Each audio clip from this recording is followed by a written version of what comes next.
పోయినసారి అడిగినా బ్రదర్, అప్పుడు పట్నంలో లేకుండా వారిపోయినరు. ఈసారి అడగకుండానే విదేశాలకు వెళ్ళిపోయినరు. ఈ ఆడబిడ్డలకు మాకు కూడా ఆత్మగౌరవం ఉంటుంది కదా, బాధ అవుతుంది కదా. ఏమో తెలియదు నాకు, మా ఆత్మగౌరవం మాత్రం చాలా బీభత్సంగా హట్ అయింది. మాకు కూడా రేషం ఉంటుంది, ఎన్నిసార్లు అడుగుతుంది. నేను ఇదివరకే చెప్పిన మీకు, గుంటనక్క గారు పాలు అమ్ముకుంటారు నారాయణ చైతన్య కాలేజీలకు కాబట్టి ఒక్క మాట మాట్లాడరని. వ్యాపార సంబంధాలు ఉన్నారు కాబట్టి మాట్లాడరు. కేటీఆర్ గారికి ఉన్న ఆంధ్ర ఫ్రెండ్స్, వాళ్ళకున్న పర్మిషన్ల సంగతి మీకు తెలిసి నేను చెప్పే అవసరం లేదు, అందుకని వారు మాట్లాడరు. అంటే బీఆర్ఎస్ పార్టీ మొత్తం కూడా మౌన దీక్ష పట్టి కూర్చున్నది. మీ అందరికీ తెలుసు నా దగ్గర విస్పష్టమైన ఆధారాలు లేకపోతే నేను మాట్లాడనని. ఇవాళ నేను సూటిగా ప్రశ్నిస్తున్నా ముఖ్యమంత్రి గారిని, మీకు గుంటనక్క గారికి, గుంపు మేస్త్రికి గుంటనక్కకు ఏం కూడా లండన్లో లాలూచి జరగకపోతే మీరు అర్జెంటుగా quit pro quo case file చేయాలి హరీష్ రావు గారి మీద. ఎందుకోసం చెప్తున్నా, నారాయణ చైతన్య 2 కాలేజీలలో, దాంతోపాటు ఆయన మంత్రిగా ఉన్నప్పుడు, ఆయన ఆరోగ్య శాఖ మంత్రిగా ఉండే, KIMS, Yashoda, Apollo, Basavatarakam, Omega, Aurobindo, doctor Reddy's, Virinchi, Kamineni, MRF, ఈ అన్ని హాస్పిటల్స్లో కూడా, హాస్పిటల్ కాదు, కామినేని, విరించి, బసవతారకం, ఒమేగా, అపోలో, యశోద, ఇవన్నీ హాస్పిటల్స్.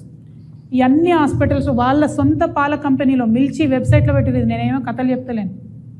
అంటే ఒక ఆరోగ్య శాఖ మంత్రిగా పనిచేసేటటువంటి వ్యక్తి వారి సొంత కుటుంబ సభ్యులు, వారి సతీమణి నడిపేటటువంటి కంపెనీ ద్వారా ఈ అన్ని కంపెనీలకు, ఈ అన్ని హాస్పిటళ్లకు పాల సప్లై చేస్తున్నారండి. అంటే చిన్న సన్నకు కాదు, తెలంగాణ ప్రజలకు నేను లెక్కలతో సహా చెప్తున్నా. ఈ హాస్పిటల్స్కు కోట్ల రూపాయల పాలను సప్లై చేసిరు.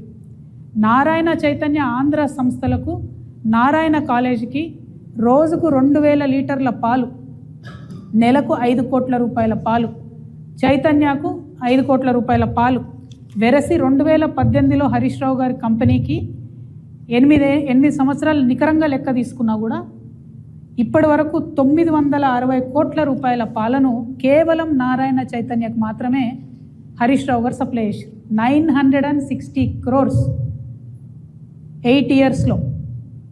అంటే ఒక మంత్రిగా ఉన్నటువంటి వ్యక్తి తన ఇన్ఫ్లుయెన్స్ని వాడి, ఇది క్విట్ ప్రోకో కాదా అండి? ఇది ఓన్లీ నేను నారాయణ చైతన్య లెక్క చెప్తాను. ఇప్పుడు నేను చదివిన హాస్పిటల్స్, కిమ్స్, యశోద, అపోలో ఇవన్నీ చెప్తలేను. అంటే ఎన్ని వందల కోట్ల పాలు ఇక్కడ సప్లై చేసారు. ఇక్కడ ఒక వ్యాపారం సప్లై అన్నటువంటి ఇష్యూ కాదు. ఇక్కడ ఇష్యూ ఏంటంటే, హరీష్ రావు గారు పాల వ్యాపారం పెట్టింది 2018లో. కానీ అంతకన్నా ముందే తెలంగాణలో అనేకమైన డైరీస్ ఉన్నాయి.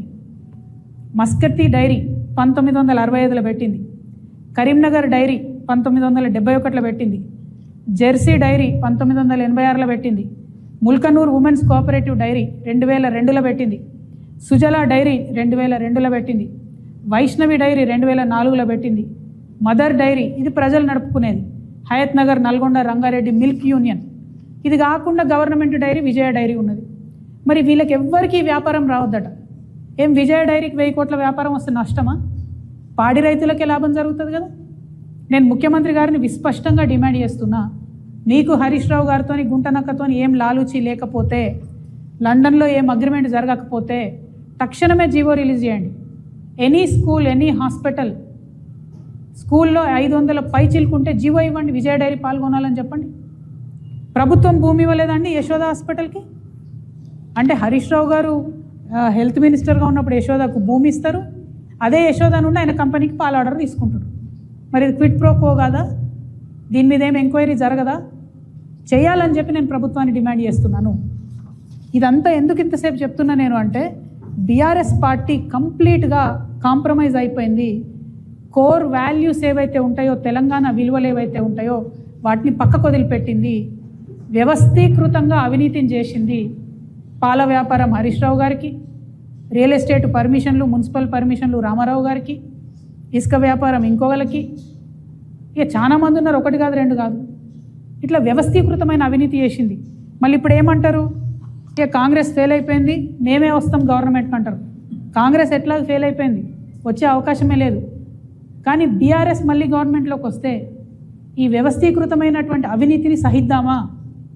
నేను ప్రజలను అడుగుతా ఉన్నా, మిమ్మల్ని నేను ఒకటే రిక్వెస్ట్ చేస్తూ ఉన్నా, కొత్తగా వచ్చినటువంటి మా పార్టీ పారదర్శకతతో పనిచేయాలనుకుంటుంది, అవినీతి రహితంగా పనిచేయాలనుకుంటుంది, జవాబుదారితనంతో పనిచేయాలనుకుంటుంది. వెన్నుపోటు రాజకీయాలని దయచేసి ఎంకరేజ్ చేయకండి. కొత్త పార్టీలకు అవకాశం ఇవ్వండి, రాష్ట్రంలో కొత్త ఆలోచనకు అవకాశం ఇవ్వమని ప్రజల్ని కోరుతున్నా. నిన్నగాక మొన్న ఒక ఇంట్రెస్టింగ్ న్యూస్, సంచలనమైన న్యూస్ మన పత్రికా మిత్రుల కోసం చెప్తున్నా. మెదక్ ఎమ్మెల్యేలు అందరితో కలిసి హరీష్ రావు గారు మీటింగ్ పెట్టుకున్నారు. ఆ మీటింగ్లో కూర్చున్న ఒక ఎమ్మెల్యేనే నాకు ఈ ఇన్ఫర్మేషన్ షేర్ చేశారు. ఏమని, ఎన్టీ రామారావు గారిలాగా కేసీఆర్ గారు కూడా గొప్ప మనిషి, కాకపోతే ఆయన కొడుకుకి వారసత్వం లేదు, కాబట్టి బీఆర్ఎస్ పార్టీ నాకే వస్తుంది, మనం మెదక్లో అన్నీ కూడా గెలుచుకుందాము, తర్వాత బీజేపీతో అగ్రిమెంట్ పెట్టుకుందాము అని చెప్పి వారు స్పష్టంగా చెప్పినట్టుగా ఎమ్మెల్యే గారు నాకు చెప్పడం జరిగింది.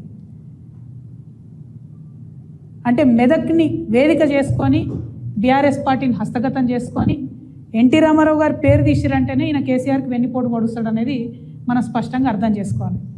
మరి బీజేపీలతో ఈయనకు అండర్స్టాండింగ్ ఉందని నువ్వెట్లా అంటావంటే, ఒక పేరు చెప్తున్నా రాసుకోండి, Raj Pushpa open sky villas.